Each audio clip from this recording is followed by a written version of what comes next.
కదిరి మున్సిపాలిటీలోని 14వ వార్డులో ఉండే ఈ సమస్య గురించి మాకు ఈరోజు వాళ్ళు మాకు ఫోన్ చేసి పిలిపించడం జరిగింది. మేము ఒకసారి వాళ్ళ దగ్గర రావడం జరిగింది. ఒకసారి వీళ్ళ సమస్య మీరే చూడండి. ఇక్కడ కాల్వ తీసేవాళ్ళు కూడా వచ్చి దాదాపుగా 2-3 నెలలు అవుతుందని ఈ యొక్క స్థానికులు మాకు చెప్పడం జరుగుతుంది. అదేవిధంగా కుక్కలు కూడా ఇక్కడ చాలా ఎక్కువ ఉన్నాయి. కుక్కల సమస్య కూడా మాకు తీర్చండి అని వాళ్ళు చెప్తున్నారు. అదేవిధంగా ఈ వీధిలో చాలా మంది చిన్నపిల్లలు ఆడుకుంటూ ఉంటారు. ఆ కుక్కలు వచ్చి ఏమైనా కుక్కలు ఏమైనా చేస్తే ఆ పిల్లలకి ఏమైనా జరగనది ప్రమాదం జరిగితే దానికి భారం ఎవరు అని ఆ వార్డు ప్రజలు వచ్చి మాకు చెప్తున్నారు. అదేవిధంగా ఈ కాలువలు చూడండి ఒకసారి ఏ విధంగా పూడ్చిపోయినాయో. మొత్తం కాలువలు తీసి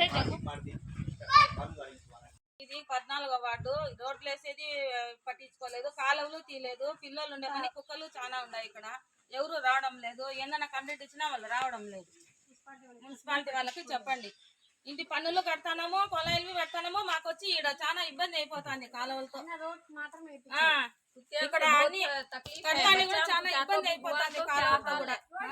జవాబుదారీ बच्चा क्या तो भी हुआ तो कुत्ते क्या तो कतरे तो कहेगा भैया ये कितने बरसात घड़े आते हैं कुत्ते वाला सब आने वाले को ये रोड भी डाले नहीं, नाले काटने वाला को 2 महीने हुए आना ना को आते नहीं इधर। बोलो ये गलीजा कीजिए।